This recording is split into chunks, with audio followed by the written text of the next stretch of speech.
kalau naik pesawat ini turbulensi itu sekedar goyang-goyang atau ini sempat gubrak gitu jatuh atau seperti apa? Kalau Beda-beda. dilihat dari skalanya, Beda-beda turbulensinya. beda-beda. Kalau buat Surabaya, mungkin Boeing, goyang-goyang gini. Boeing besar lah ya. Inilah yang menjadi pemikiran teman-teman. Bukan kita tidak lagi tegak lurus kepada pemerintah untuk pemerintah pusat terkait dengan kemiskinan, tapi sudah tidak ada lagi uang yang tersedia. Betul. Karena 80% tadi masyarakat menilainya apa yang dikerjakan oleh pemerintah daerah. Kok semuanya nggak dijalankan?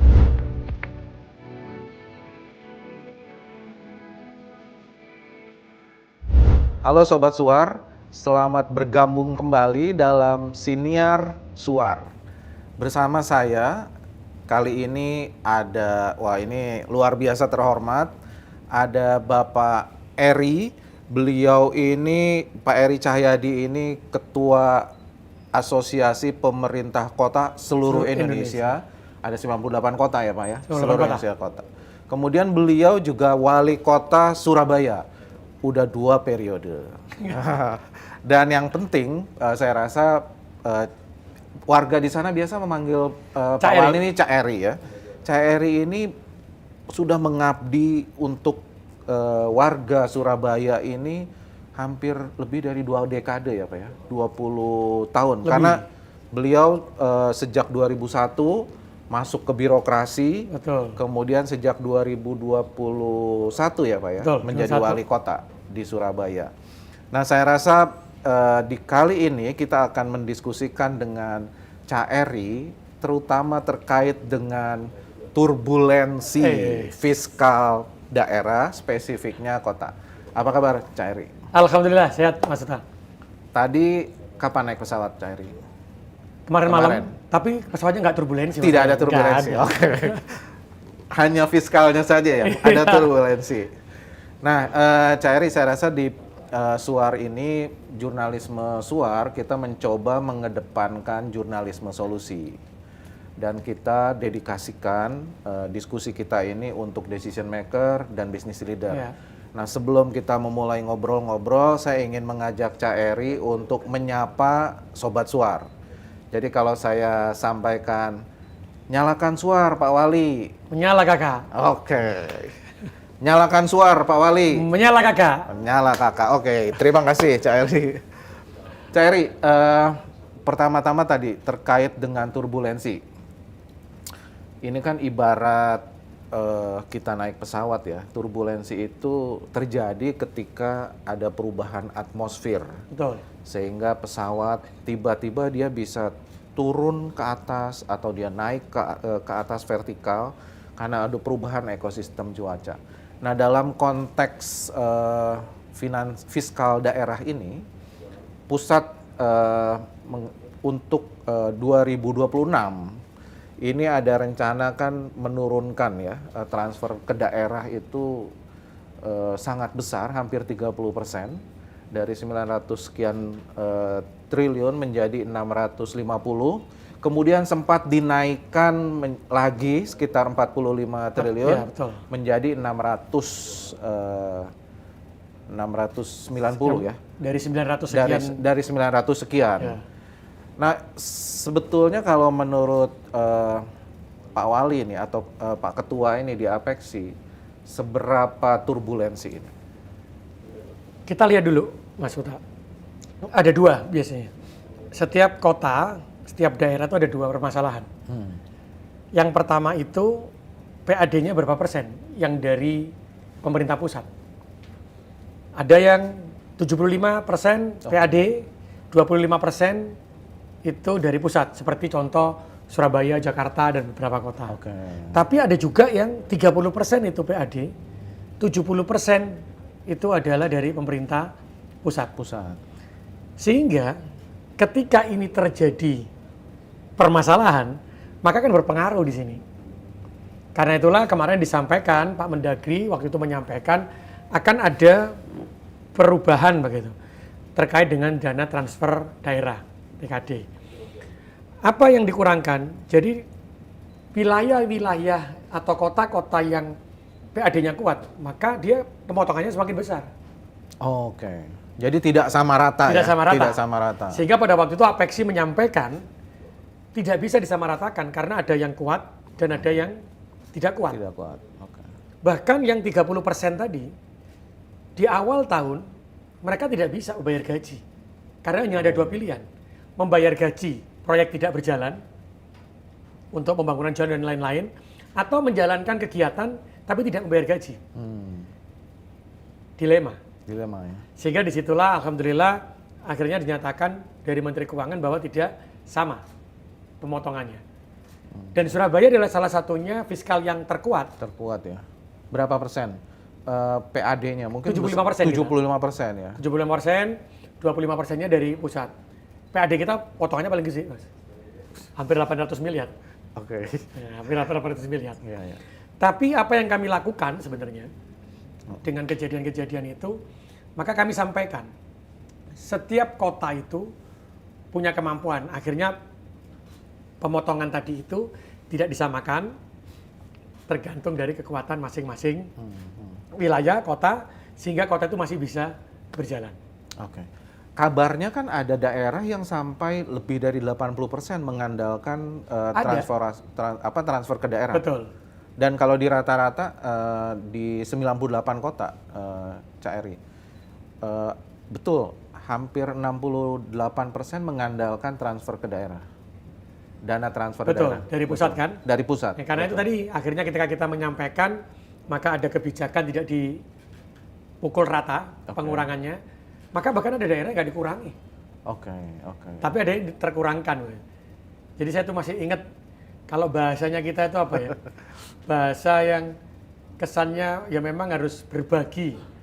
Kalau wong Jawa itu ngomongnya mangan gak mangan sing penting dadi siji. Oh, mangan nggak mangan sing penting ngumpul. Ngumpul. Karena apa ya? Karena tadi itu ada yang dipotong, diberikan kepada saudara kita yang membutuhkan. Nah ini memang dibutuhkan kebersamaan.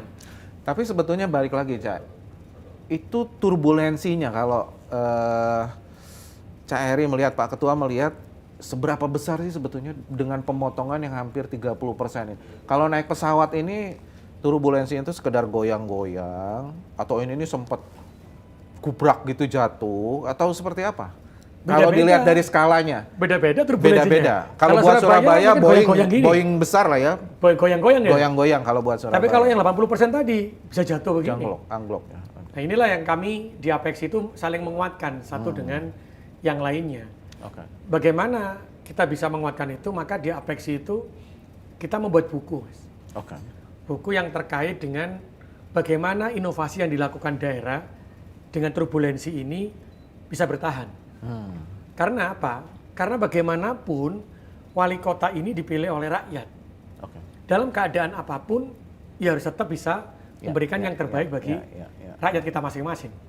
Karena itulah kelebihan-kelebihan di kota itu kita ambil. Ada yang dari digitalisasi, ada yang pemanfaatan aset, bahkan ada kota kecil tapi lompatan PAD-nya itu tinggi. Jadi macam-macam itu bisa dilakukan. Itulah yang kami lakukan di Apexi, sehingga ketika semua sudah punya kelebihan, kita undang kepala bapedanya, kita undang sekdanya, mereka menjadi pembicara. Intinya apa? Setiap daerah, setiap kepala daerah, setiap wali kota, dan setiap wilayah itu pasti punya kemampuan dan punya sesuatu yang bisa digerakkan. Maka hari ini, contoh seperti Surabaya ya, meskipun kita goyang, tapi penduduk kita kan juga banyak, Mas. Apa yang harus kita lakukan? Saya bilang sama teman-teman, jangan pernah kita ini istilahnya menggerutu. Jangan pernah kita ini, wong Jawa bilangnya sambat. Tapi apa yang kita bisa lakukan? Maka yang kita bisa lakukan, satu, penanaman pemeliharaan taman-taman di pinggir jalan, bukan lagi kami yang melakukan. Tapi CSR yang melakukan dengan mereka meletakkan namanya. Namanya perusahaan itu di tempat taman-taman tadi. Yang kedua, kalau kita lihat halte bis. Halte bis yang ada di Surabaya, halte bis itu udah pakai nama itu. Karena mereka yang membangun, mereka yang mengelola, tapi ada namanya mereka. Nah, itu yang kota besar seperti saya. Tapi ada yang kota kecil yang nggak mungkin menjual itu dengan titik.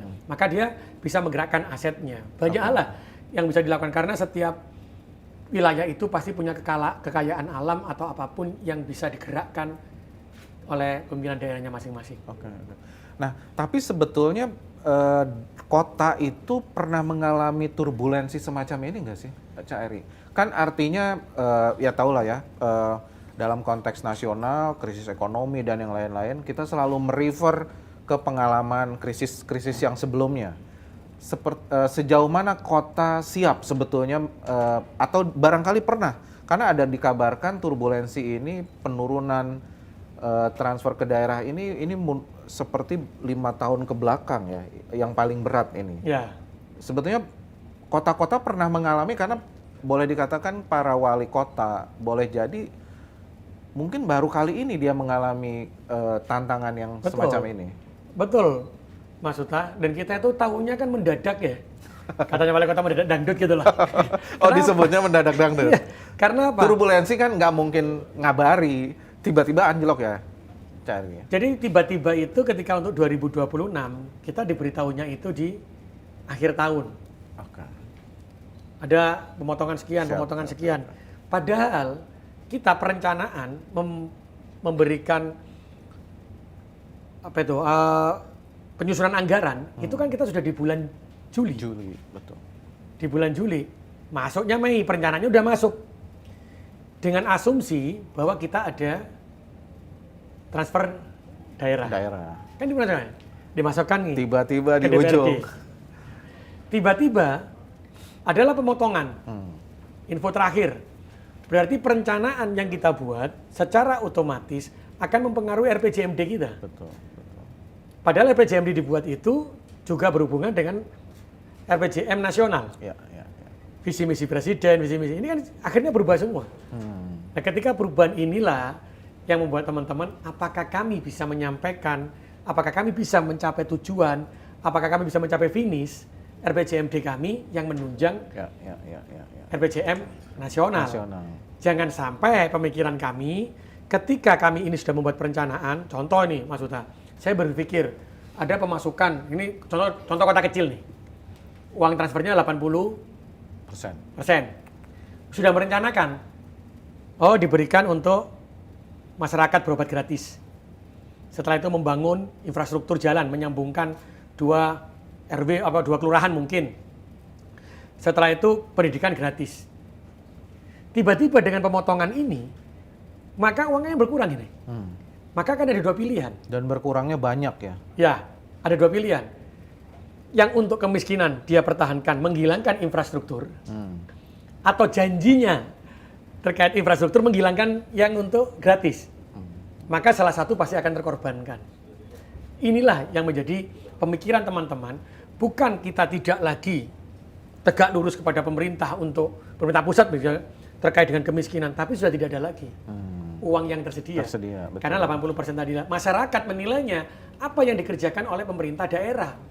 Kok semuanya nggak dijalankan? Ya. Padahal masyarakat tidak tahu bahwa uang yang masuk ke pemerintah daerah ini salah satunya juga dari pemerintah pusat. Betul. Kalau yang 80% tadi lo maksudnya? Ya, 80%, 70% kan benar. kasihan juga wilayah-wilayah atau kota-kota yang seperti itu. Memang Pak Ketua, ada yang mengatakan ketika kita menghadapi turbulensi ketika naik pesawat, yang penting itu ada sabuk pengaman. Jadi bahayanya di turbulensi itu ketika kita naik pesawat, kita tidak pakai sabuk pengaman sehingga ada yang terbentur dan yang lainnya. Sebetulnya turbulensi dikatakan tidak terlalu berbahaya. Nah, tetapi memang betul seperti yang tadi dikatakan Pak Wali, ini tergantung pesawatnya. Ya. Surabaya kan mungkin Boeing Betul. 737, 777 ya yang besar. Ya. Tapi untuk pesawat-pesawat yang narrow body itu akan menjadi sangat terasa. Nah, tapi tadi menarik, Pak Wali ini menyampaikan semua di Apexi spiritnya itu nggak perlu sambat. Yang penting gimana sekarang next-nya gitu. Tadi Pak Wali juga sudah memberikan clue sedikit. Sebetulnya sudah banyak inovasi-inovasi yang dilakukan di daerah, bahkan yang tadi dicontohkan Pak Wali sendiri ya, di Surabaya melibatkan masyarakat. Nah, sebetulnya kami dari tim Suar waktu itu berdiskusi juga dengan teman-teman di Apexi, ada data tren yang menunjukkan sebetulnya kota-kota ini mengelola fiskal di daerah, sebetulnya udah menunjukkan perbaikan belum sih? Kan kalau kami lihat sepertinya misalnya PAD yang di atas 1 triliun ya, itu jumlah kota-kotanya semakin banyak, betul Ya, nggak? betul. Betul. Jadi Seperti bagaimana apa tren membaiknya itu? Ini udah tren baik ini, Hmm. udah pada naik ya. Karena di Apeksi itu tidak pernah saya katakan ada kota yang paling baik. Oke. Jangan dibandingkan antara kota Surabaya dengan kota Mojokerto, nggak Ya, mungkin. ya. Jangan dibandingkan dengan kota Banda Aceh dengan Surabaya. Maka kami klaster-klaster kalau di Apeksi itu. Ini kota yang kemampuan fiskalnya sekian, Ya. ini kemampuan fiskal sekian, ini kemampuan fiskal sekian. Sehingga ketika ada transfer knowledge, itu dia akan tahu, oh contohnya seperti ini loh. Oke. Dan kami tidak merasa sempurna. Sehingga apapun yang diberikan masukan oleh teman-teman ya kita ambil. Oke. Kita sempurnakan bersama. Karena Apeksi ini adalah rumah kita semua. Dan ini adalah keluarga kita semua. Jadi bagaimana satu dengan lainnya itu saling menguatkan dan saling membantu.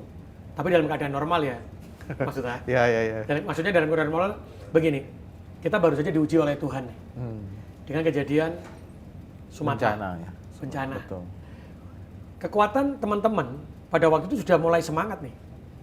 Tanpa TKD meskipun turbulensi atau bagaimana saling berbicara. Tapi hari ini ketika terkena Bencana. musibah, Betul. maka anggaran dari mana Ya. yang bisa menguatkan infrastruktur? Betul. Maka disitulah Apeksi melalui kota-kota yang ada di bawah Apeksi ini, kami sampaikan kalau ada donatur, tolong sampaikan langsung ke wali kota yang terkena dampak bencana. Itulah fungsinya Apeksi, saling membantu. Ya. Langsung ke rekening wali kota ya, jangan barang, saya bilang gitu. Karena wali kota lebih tahu yang dibutuhkan di sana itu apa. Ya. Oke. Karena itu seperti Lok Sumawe, sampai mengirimkan surat ke Mendagri, jalurnya putus, jalur infrastrukturnya, membutuhkan 4 miliar. Ya. Ya, seperti itu berarti kan kita sebagai Apeksi yang hari ini saling menguatkan satu dengan yang lainnya. Maksud saya, dengan kondisi begini, maka kan banyak teman-teman yang mengatakan, Pak, transfer daerahnya dikembalikan ya untuk bencana. Kan begitu kan banyak itu. Ya. Maksud kami adalah, ya ini karena daerah ini tidak punya bantalan ya. Tidak punya bantalan. Betul, Maka untuk menyelesaikan ini ya kami juga berharap dari Apeksi bisa TKD-nya turun untuk menyelesaikan bantuan ya, bencana yang di tempat anggota-anggota Apeksi kami yang ada di Sumatera. Menarik, Cak Eri. Tapi kalau Pak Ketua ini melihat ya, sebetulnya apa sih yang dilakukan kota-kota itu, Pak Eri, sehingga kota-kota yang mendapatkan PAD di atas 1 triliun, saya lihat dari 2022, 2023, 2024 makin banyak jumlahnya. Tadinya 12 kota, kemudian 13, menjadi 15. Bahkan kota-kota yang PAD-nya kurang dari 100 miliar, makin mengecil jumlahnya. Ya. Artinya kan dia naik kelas. Sebetulnya apa saja yang dilakukan oleh kota-kota itu sehingga pengelolaan fiskal di kota itu sebetulnya sudah menunjukkan tren yang membaik gitu? Jadi banyak hal seperti di Bandar Lampung, pemanfaatan aset. Oke. Di kota-kota yang lainnya, jadi setiap kota ini kan punya kelebihan masing-masing, Mas. Ya. Tetapi biasanya teman-teman kan kurang berani untuk mengambil langkah itu. Tapi ketika ada sahabatnya atau ada teman yang lainnya yang bisa mencontoh, ya contohlah itu. Jadi contoh kalau di Bandar Lampung pasti di situ ada Aceh, ada kan pergerakannya sama, hampir sama lah. Yang akan dilakukan apa gitu hampir sama kan. Kalau yang di sini nyontohnya ke Jawa, Surabaya pasti kan beda gayanya. Karena kelebihan alam kita, apa yang di tempat-tempat yang di Surabaya mungkin pengusahanya jumlahnya sekian, alamnya sekian, maka kami tidak bisa memanfaatkan alam nih. Kami bisa memanfaatkan dari pengusahanya. Oh yang di Sumatera, yang di Kalimantan, apa nih? Oh alamnya, maka apa yang bisa dimanfaatkan alam? Sehingga inilah yang bisa dijadikan transfer knowledge sebenarnya. Jadi tadi itu yang saya sampaikan, tidak ada yang lebih baik, itu tidak ada. Kalau Mojokerto, dia bisa bergerak di sisi apa kemampuannya. Oh dia punya pabrik gitu, oh maka dia menciptakan sepatu. Bisa dijual mana, itu sendiri-sendiri. Ya. Nah, Cak, ada yang mengatakan upaya-upaya yang dilakukan untuk melakukan peningkatan pengelolaan yang lebih baik terkait dengan fiskal kota itu, sebetulnya ada yang melihatnya spesifik misalnya terkait dengan reformasi kelembagaannya. Ada juga yang mengatakan apakah mungkin digitalisasi, atau ada juga yang mungkin meningkatkan kolaborasi. Nah, kalau kita bicara dulu pertama soal reformasi kelembagaan, sebetulnya pengalaman dari Pak Wali nih di kota Surabaya sendiri, atau mungkin melihat kota-kota lain yang menjadi anggota dari Apexi, reformasi kelembagaan seperti apa yang sangat signifikan untuk meningkatkan pengelolaan fiskal di daerah, di kota? Jadi sebenarnya setiap wali kota ya, kita lagi diskusi juga sama teman-teman semuanya. Bagaimana kita ini semakin kecil, tidak semakin besar organisasi kita. Oke. Karena kalau sudah semakin besar begini, maka kita akan mengeluarkan semakin banyak anggaran. Membutuhkan banyak pengeluaran. Tapi yang harus kita tahu adalah output yang akan kita impikan atau kita wujudkan dengan jumlah penduduk sekian, apa sih? Kan harus tahu dulu, Mas Huta. Ya. Maka di contoh-contoh Surabaya aja, contoh Surabaya, kami menggabungkan dua dinas. Oke. Artinya ada perampingan organisasi ya? Perampingan organisasi. Jadi ada dinas kebersihan dan lingkungan hidup. Kami gabungkan jadi satu. Dulu ada yang mengatakan itu berat, tidak. Karena outputnya sama kan, hampir sama, sehingga akan kita kurangkan. Kalau kita semakin banyak organisasi, reformasi birokrasi yang kita jalankan, maka di sini akan semakin banyak kepala dinas. Ada kepala dinas, nanti ada kepala bidang, setelah itu ada ketua tim, setelah itu ada pegawai-pegawai. Berapa pegawai yang kita butuhkan? Padahal jumlah penduduk kita bisa dipegang dengan misalnya dengan 20 kepala 20 organisasi. Kenapa kita butuh 30 organisasi? Kenapa kita butuh 25 organisasi? Dan itu berdampak besar, Pak? Berdampak besar. Satu, ketika outcome akan semakin cepat kita untuk menyelesaikan. Oke. Yang kedua, akan berhubungan dengan kebutuhan untuk gaji. Oke. Baik gaji pegawai, kan kita sekarang ada gaji pegawai, Mas. Ada P3K, paruh waktu, ada P3K penuh waktu. Ini kan semakin gede kebutuhan kita. Tapi berarti pengurangan pekerja dong berarti. Aparaturnya berkurang setelah organisasi dirampingkan atau tetap organisasi? Kalau aparatur kan sebenarnya gini, kita ini sudah punya aparatur nih. Sudah punya aparatur ASN. Tapi kan selama ini selalu mengatakan silo-silo. Ya, sektoral. Sektoral, setelah itu ada yang saya kekurangan, akhirnya nambah tuh. Okay. Nambah tenaga kontrak, nambah honorer. Ya. Tapi sebenarnya ketika penambahan ini tidak disertai dengan perhitungan apa sih output dari organisasi ini, outcome-nya apa. Sehingga harusnya kan dihitung. Ya. Memang sebenarnya sudah dihitung sih, Mas. Tapi kadang-kadang ketika dihitung itu ya tetap kurang aja. Gitu. Kurang aja. Karena mohon maaf, masyarakat selalu mengatakan pemerintah itu, pegawai negeri itu selalu dalam zona nyaman. Sehingga kerja nggak kerja dibayar. Kan ada yang banyak bilang begitu tuh. Tapi yang itu harus kita berarti itu wali kotanya gitu. Juga harus berani kan? Iya, akhirnya kita harus berani menggabungkan. Harus berani. Sehingga output dan outcome-nya itu terpenuhi. Jadi kesejahteraan warga bisa kita tentukan sejak awal. Nah, itu reformasi kelembagaan. Digitalisasi berdampak besar juga. Oh, berdampak besar. Bagaimana sekarang seperti kita kota-kota itu pasti akan ada banyak tempat wisata. Hotel itu pasti banyak ada di kota. Berarti ketika kita bicara terkait dengan pendapatan asli daerah, maka kita akan berbicara terkait pajak. Pajak parkir. Lagi rame kan parkir. Pajak hotel. Maka ketika kita menggunakan digitalisasi dan kita sepakati, maka ketika setiap orang akan di hotel itu atau berbayar parkir, maka secara otomatis masuklah ke pemerintah kota, ke rekening negara. Ya. Maka tidak ada kebocoran. Maka ketika tidak ada bocor, maka PAD kita besar. Ketika PAD kita besar, maka kita bisa menggunakan untuk kesejahteraan masyarakat. Tanpa digitalisasi, banyak yang bocor pasti hilang, Mas Huta. Nah, itu menarik terkait digitalisasi mengatasi kebocoran. Kalau nggak salah, Surabaya juga baru mendapatkan penghargaan ya sebagai kota inovatif dan yang lain. Dan mungkin Surabaya sangat terkenal dengan digitalisasi. Pengalaman Cak Eri ini mimpin di Surabaya, seberapa besar potensi kebocoran yang bisa ditekan ketika digitalisasi itu dilakukan? Jadi kalau kita bicara digitalisasi, saya katakan hampir 90% itu kebocoran sudah kita bisa tahan. Oke. Itu berapa persen dari total pendapatan yang akhirnya bisa diselamatkan? sekitar 8 triliun lebih ya. Kebocorannya Enggak, tadinya. jadi PAD Kan kita PAD 8 8 triliun, iya. Kebocoran Kalau kita tidak dilakukan digitalisasi, jadi contoh aja parkir aja. Iya. Tempat kami kalau belum digital itu sekitar 75% saja yang bisa tercapai, tapi dengan hitungan PAD yang kecil. oke, Nggak berani yang jumlah besar. ya, ya. Terus yang hotel juga begitu. Maka ketika kami kemarin di tahun 2025 menggunakan digitalisasi full beberapa hotel yang sudah gede ya, bintang 5, bintang 4, itu kenaikan kita sudah sampai dengan 20%, Mas. 15% sampai 20%. Oke. Tapi yang susah itu memang merubahnya, Mas. Oh gitu. Mengawalinya. Karena kan orang itu kan mengatakan begini, masa nggak percaya sih? Kamu sama wargamu sendiri nggak percaya sih?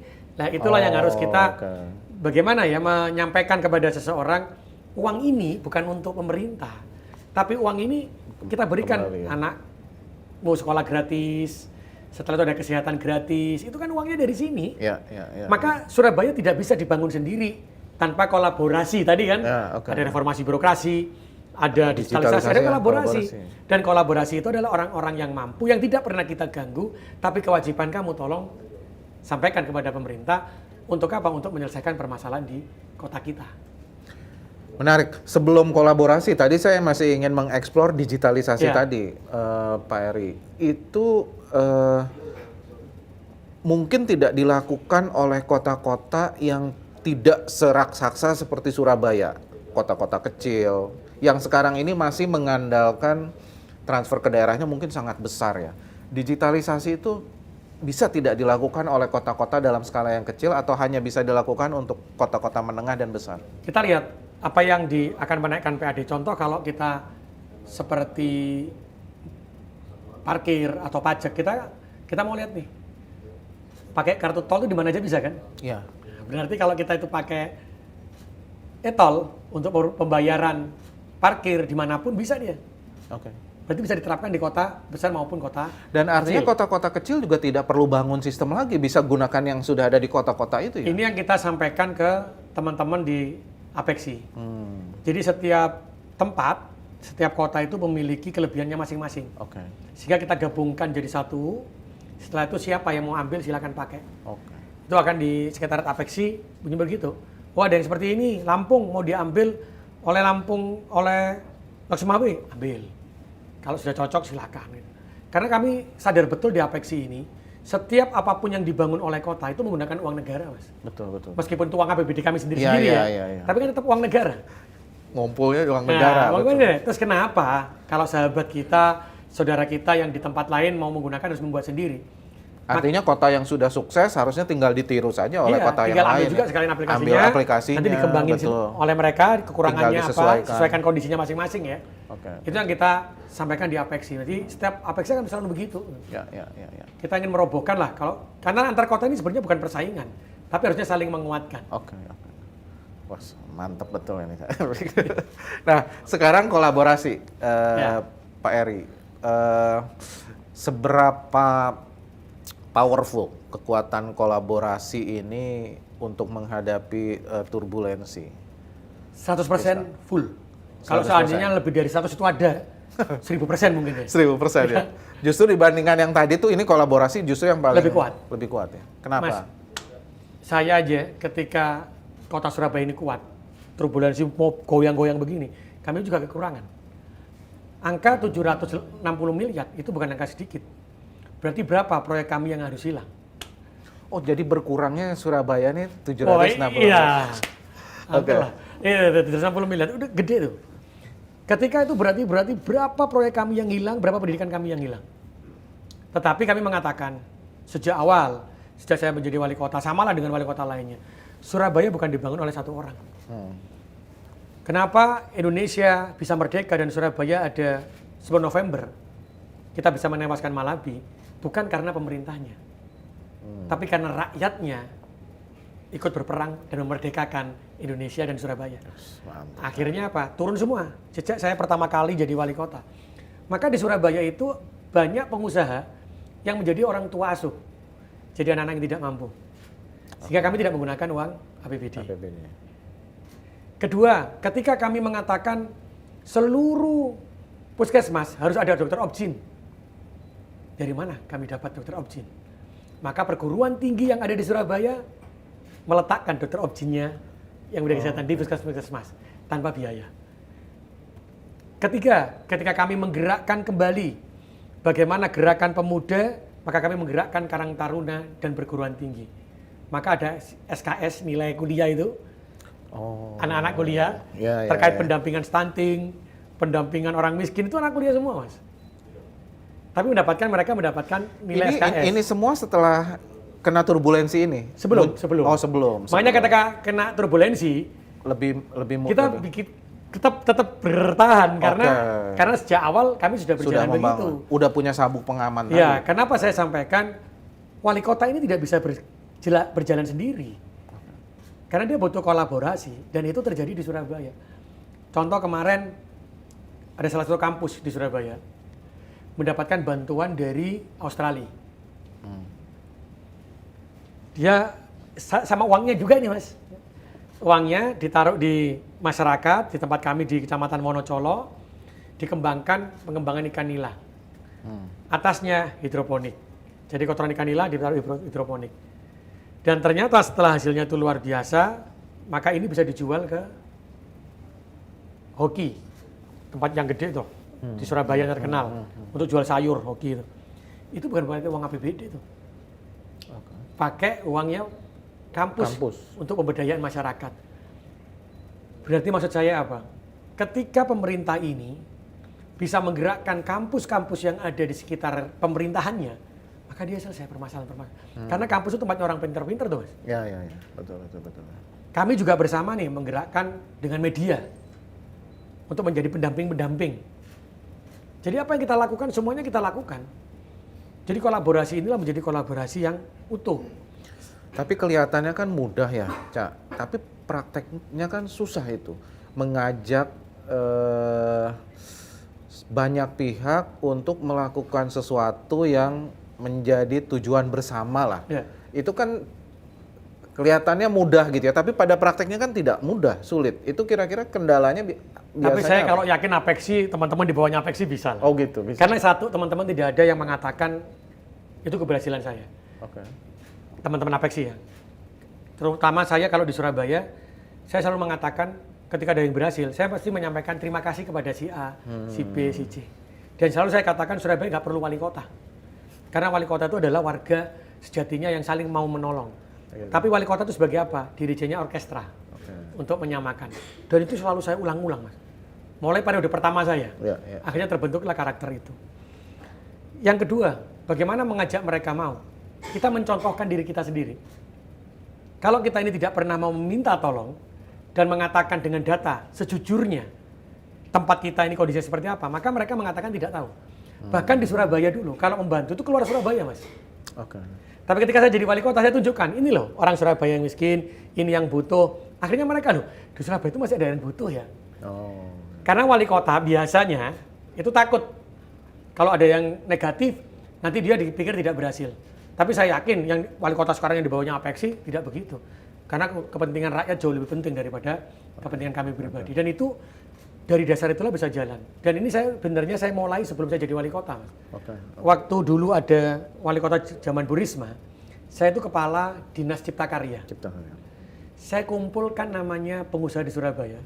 Saya sampaikan waktu itu. Kamu perizinan akan saya kasih permudah.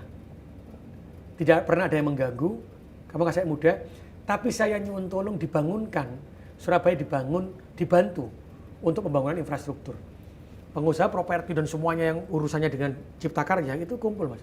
Akhirnya bangun underpass di Maijen Sungkono, 60 miliar, Mas, tanpa APBD Surabaya. Nah, itu waktu saya masih kepala dinas. Saya kumpulkan teman-teman bisa. Jadi ketika saya jadi wali kota, karena saya sudah pernah menjalankan itu, maka saya yakin ternyata orang-orang baik di semua kota itu ada. Tapi mereka tidak pernah mengeluarkan kebaikannya. Karena apa? Satu, wali kotanya mungkin terlalu sombong mengatakan semua adalah hasil kerjanya dia. Yang kedua, mungkin wali kotanya tidak pernah mengatakan secara jujur, ini loh keadaan wargaku aslinya. Ketiga, mungkin wali kotanya tidak pernah mengucapkan terima kasih kepada orang-orang yang berbuat. Kalau di Surabaya, Mas, orang-orang yang berbuat saya buatkan prasasti. Oh gitu? Iya. Itu ada di Surabaya itu sekolah bibit unggul yang dulu. Sekarang itu Rumah Ilmu Arek Surabaya, Rias. Itu anak-anak yang punya potensi, saya masukkan di sana. Itu tahun 2022 kita jalan.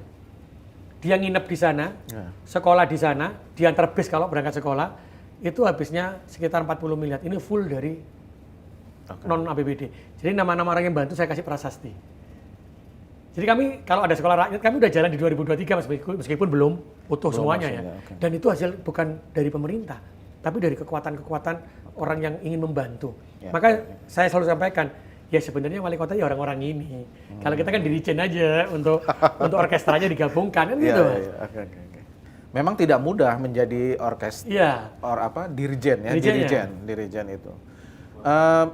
Tapi Pak Wali, itu boleh dikatakan kerjasama yang bersifat karitatif ya.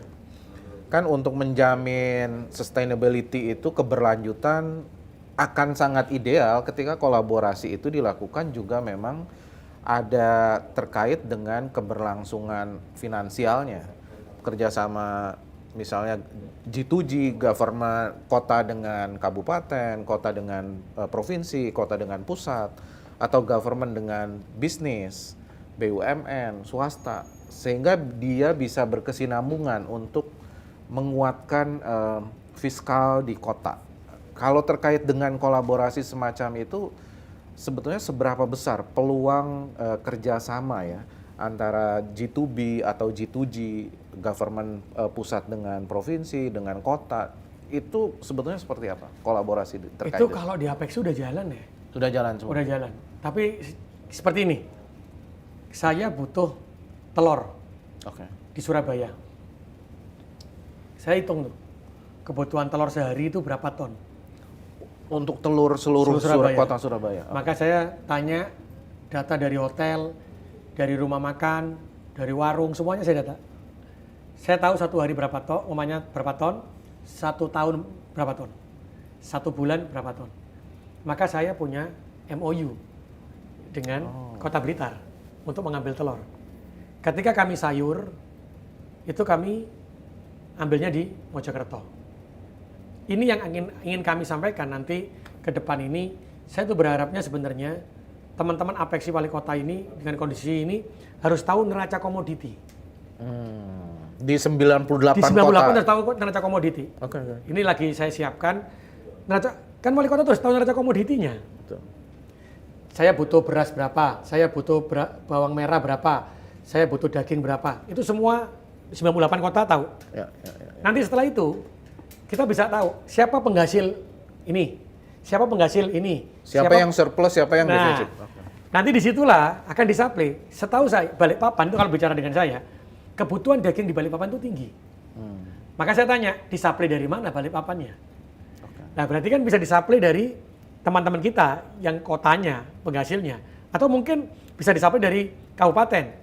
Tapi kalau ke Balikpapan, paling dekat lewat mana nih? Kalau lewat kapal, lewat Surabaya nih. Karena di Indonesia Timur gerbangnya di Surabaya. Ini yang saya mau buat neraca komoditi, setelah itu kita gerakkan. Maka saya berpikirnya ya tadi itu. Kalau sekarang ada, kan ini kalau berani nih, kalau di Surabaya ada koperasi merah putih nih. Semuanya ada koperasi lah, koperasi. Maka bagaimana hotel-hotel itu bisa memasukkan melalui koperasi. Kebutuhan hotel bisa dipenuhi oleh koperasi. Koperasi ini adalah warga-warga kota Surabaya. Maka yang dari Blitar nggak boleh langsung ke hotel ini, dari koperasi-koperasi warganya. Sehingga nanti koperasi ini bertemu dengan koperasi ini untuk menyampaikan barangnya. Dengan catatan bahwa harganya tidak boleh lebih mahal ketika ini turun ke sini. Maka wali kotanya harus berperan. Kenapa Mas harus begitu? Kalau ada yang bicara gini, Pak, kenapa Surabaya tidak membuat ternak telur? Ayam petelur. Kalau saya buat ayam petelur, maka secara otomatis saya bisa memenuhi kebutuhan di Surabaya. Di sini berkurang. Ketika dia berkurang, maka banyak pengangguran. Ketika pengangguran, dia larinya pasti ke kota besar. Berarti beban saya juga semakin besar ketika ada urbanisasi. Kan berat ini. Makanya lah tadi yang Mas Uta bilang, ketika ini bergerak government to business, selesai itu. Artinya itu bisa win-win kan, Pak Eri ya? Betul. government juga bisa menjalankan pemerintahan dengan baik, bisnis juga baik BUMN, BUMD, swasta itu bisa bergerak Bisa. sebetulnya ya. Seperti kayak Surabaya sekarang itu dengan beberapa kabupaten Gresik umpamanya. Saya tanya, berasku berapa butuhnya? Sekian ton. Saya datang ke Gresik. Saya temui petani-petani sama anak mudanya. Bisa nggak aku kamu sediain sekian ton, aku ambil per bulannya sekian ton. Kalau nggak ambil, aku kena denda. Oke. Akhirnya seperti saya sewa itu tempatnya. Ya. Lahan sawahnya saya sewa. Akhirnya anak muda juga bergerak di sini. Dan itu yang harus dilakukan. Makanya tadi saya bilang, antar kepala daerah ini harusnya adalah berteman, bukan bersaing. Oke. Ketika ini berteman bergabung gini, punya neraca komoditi bisa dibaca, selesai permasalahan-permasalahan kota. Oke. Artinya kalau lihat dengan tadi yang disampaikan Cak Eri ini, mestinya ke depan kalau ini jalan, turbulensi sebesar apapun, kota-kota mungkin lebih aman ya? Aman, kalau kita tidak saling mendahului ya. Tidak. Jadi contoh begini, Surabaya janganlah pernah menjadi pembuat telur atau menyediakan beras yang jumlah banyak. Kalau untuk ketahanan pangan, iya. Tapi hanya untuk bertahan berapa gitu ya, bukan semuanya. Tapi kalau untuk penghasil beras yang banyak, Surabaya jangan lari ke sana. Lihat tuh daerah kita yang lainnya, kita bisa ambil di sana. Atau sebaliknya, kalau kita bicara terkait ini government to business, BUMN juga bisa tuh. Ya. Kerjasama dengan BUMD kita bikin ducting untuk turun listriknya, sehingga tidak merusak jalan. Nah, kayak gitu Mas, banyak sebenarnya. Makanya nanti kita dengan Apexi ini akan berjalan begitu. Oke. Ya artinya Cak Eri optimis ya, kota bisa dengan inovasi menaikkan PAD, kemudian ketergantungan kepada pusat juga tidak terlalu besar, bahkan goncangan apapun itu bisa diatasi, turbulensi transfer ke daerah, bahkan bencana dan lain-lain bisa diatasi. Insya Allah yakin Mas. Dengan teman-teman yang sekarang itu luar biasa. Tadi seperti yang tadi saya sampaikan, ada yang lompatannya tinggi, dia semakin gede PAD-nya yang di atas 1 triliun semakin naik. Ini berarti kan menunjukkan kekuatan dan semangat yang luar biasa dari teman-teman. Karena kami semakin sadar kami tidak bisa lagi banyak tergantung. Tapi bagaimana kami menggerakkan kemampuan kami sehingga bisa memenuhi kebutuhan yang kami punya, yang kami butuhkan. Itu. Dan mengorkestrasi seluruh kekuatan yang ada di kota-kota. Di 98 kota di Indonesia. Oke. Wah ini nggak terasa nih, Cak Eri. Oh iya Mas Uta. 45 menit ya ngobrol dengan Pak Ketua ini, Ketua Apexi, Pak Eri. Saya rasa banyak poin-poin yang menarik yang tadi disampaikan oleh Pak Eri, bahwa turbulensi tidak bisa dihindari, ojo sambat ya kan. Yang penting kita disambut saja apa yang terjadi, tapi dengan segala inovasi yang baik. Tapi juga tadi saya rasa ada 3 poin ya. Pertama, melakukan reformasi kelembagaan, kemudian ada digitalisasi, dan yang terakhir yang justru menurut Cak Eri ini kalau ada bukan 100% bahkan mungkin 1000% ya, kolaborasi itu menjadi sesuatu yang sangat powerful untuk mengatasi berbagai guncangan termasuk berbagai macam musibah yang sekarang ini terjadi.